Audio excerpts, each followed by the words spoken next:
Xinjiang imams defend China against criticism of Muslim genocide. So this is a plot twist, or is it? On May 13th, Muslim leaders from the Xinjiang region at a reception for international diplomats at the end of the month of Ramadan renounced Western accusations that China is suppressing religious freedom. The day before, human rights groups and Western nations demanded access for United Nations human rights experts to the region. Antony Blinken, the U.S. Secretary of State, condemned China for crimes against humanity and genocide against Muslim Uyghurs. Abdureqip Tomurniyaz, who heads the School for Islamic Studies in Xinjiang, said that the U.S. denies its human rights violations, citing the U.S. involvement in disputes in Iraq, Afghanistan, and other Muslim countries. The imam of the historic Id Kah mosque in Kashgar, Mamat Juma, said that all ethnic groups in Xinjiang are grateful to the ruling Communist Party for restoring stability and promoting economic growth. Hua Chunying,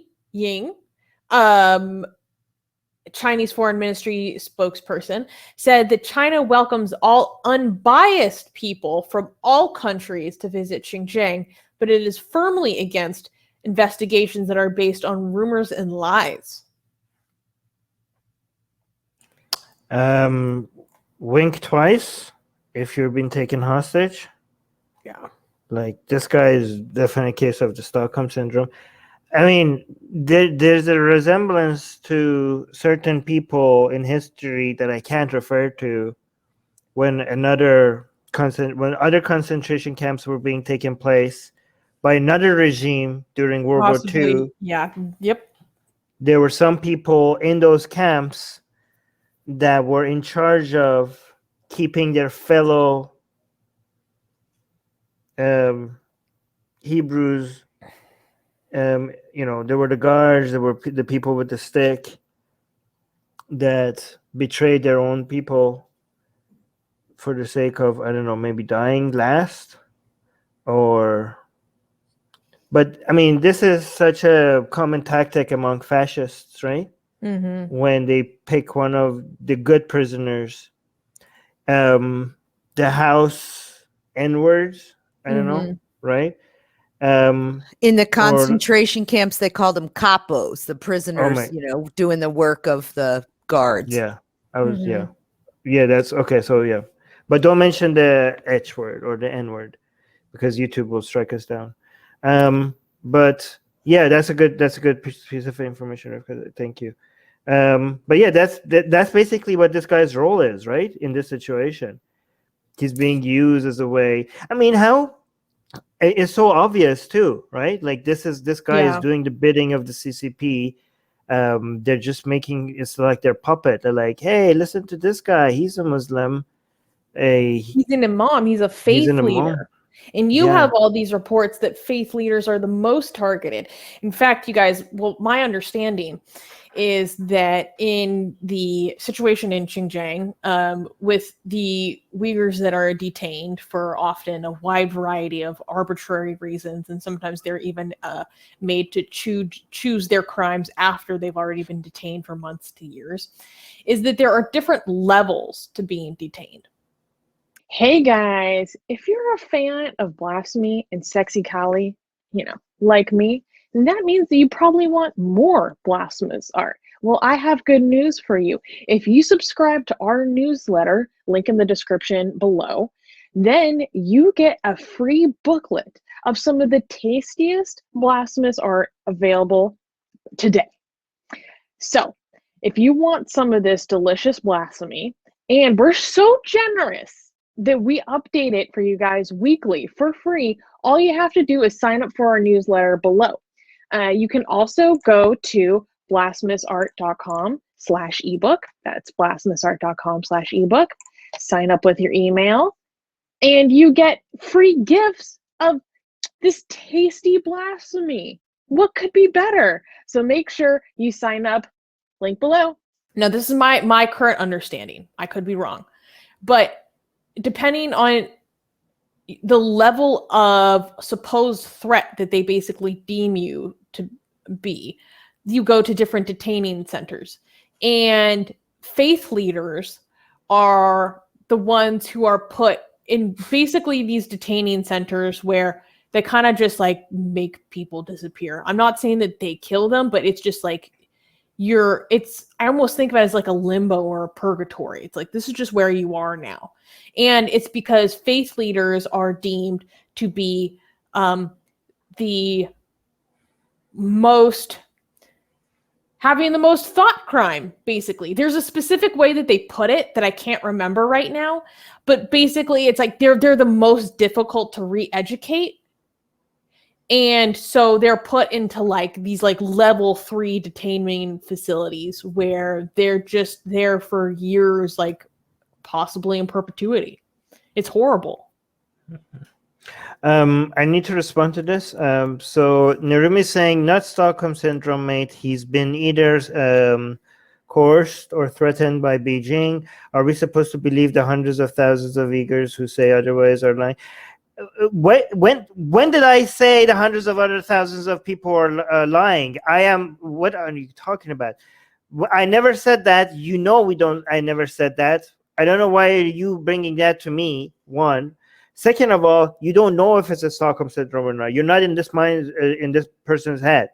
They are either trying to survive, or they have been made to believe their own lies. There's no way you could tell which one is it all the way from across the world by reading an article and looking at this picture. You don't know. There are situations where people who are the oppressed are made to fall in love with their oppressors and see them as these godlike, benevolent, caring masters that they have to bow their head to. And also, especially if you have a good position yourself and you have been picked from among the people to being put in a position of authority, and you look at your own conditions and you compare it to other people's conditions, sometimes it's possible for these people to be impressed and to be in line with the bastards that put them there, right?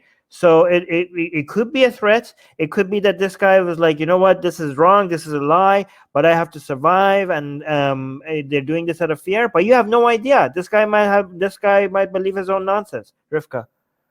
So two things. I think Narumi meant that are we supposed to believe question as rhetorical. I don't think it was directed at anyone. I think she's saying, come on, are we supposed to believe that? Or he, sorry. Yeah. So I think that at least that's how I took it. But I was just going to say that. So this person is up there saying they're not repressing Uyghurs. Look at me. I'm standing up here. They're letting me stand up here and tell you that they're not doing what you say. So it's a way of, trying to make their situation valid because they're allowing me to tell you that they're not doing something. Actually, exactly to Rivka's point, there were religious leaders from 5 mosques that spoke at this event, some in person, some virtually. And they all described, their prayers, the feasting for Eid, and they showed videos of people praying inside the mosque and people like dancing outside, which reminds me so much. I've literally seen tankies argue on Twitter. They're like, look, I found this video of these Uyghur people dancing on TikTok. They're not oppressed. Like, are you insane? Like, you found one video. So you very conveniently, the state comes and airs these videos of people having a great time, and we're just supposed to take that at face value. And to my point that I brought up earlier, the Uyghur Human Rights Project, which is a US-based group, said in a report on Thursday that it had documented at least 630 religious figures who had been detained or imprisoned in Xinjiang, mostly since 2014. The charges include illegal preaching and teaching religion to children, which is outlawed in China. So I wanted to, just continue on what you were saying about the TikTok video or people dancing. Just because someone's being threatened or oppressed doesn't mean that they're not allowed to enjoy themselves when they have the moment to do that. So if people saying, look, they're smiling or they're dancing, so that means that everything's fine. It may not. It may mean that, yeah, sometimes when they have a moment and they feel comfortable, you don't know. And to say that people who are suffering aren't allowed to have fun or ever smile or, please. And because sometimes you have to do that in order to survive. That is how you survive. Mm. And then you were saying about the videos that the government was they were showing of people eating and celebrating Eid. Very much reminds me again of the World War II era concentration camp films that they would, in Theresienstadt, and one of them, they brought all these kids in and gave them food and games and nice clean clothes in this area that they made specifically for the Red Cross or for their film. And the moment that was done, bye-bye toys, bye-bye nice clothes, bye-bye food, so it's hard to say whether that's, well, which is why we need organizations like the UN on the ground allowed in the area, more observers in the area. I just want to say one more thing to Armin's point. So very much, a lot of people are suffering oppression, but there are sometimes people who, for whatever reason, politics, they buy someone off, they may be working with the government in order to help other people. You don't know. There's all kinds of stories of people appearing as if they're collaborating, but really it's a ruse. So you never know why someone would do some of these things. Yeah, but we are applying Occam's razor because there's if we want to, the possibilities are endless, and we wouldn't be able to do any commentary on any news because of what actually really might be happening, right? But we're just going based on Occam's razor. You're muted, Rivka. I was just saying, this is a phenomenon that happens amongst populations who are oppressed. Right. All right. So before we go to the next news, something very interesting happened in our live chat that I want to highlight. Oh. So we have live reporting. Yes. Okay, hold on. So we have breaking news. Guys, let me just point this out.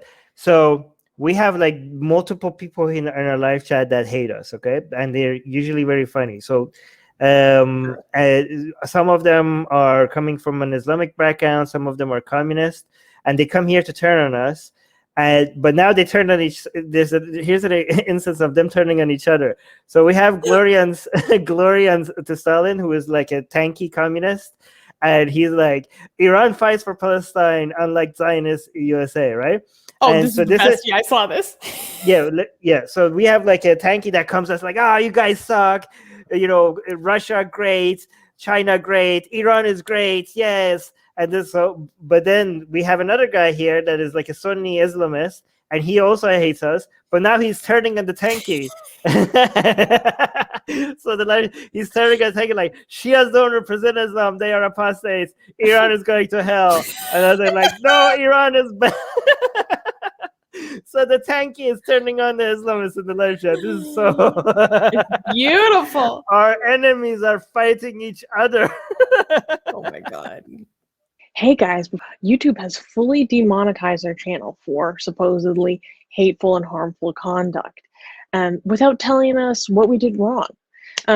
If we get to 1,000 patrons, we will be able to keep paying all our team, our editors, our artists, without ever having to worry about monetization again, which would be amazing. Yay! So please support Atheist Republic on Patreon. Link in the description below.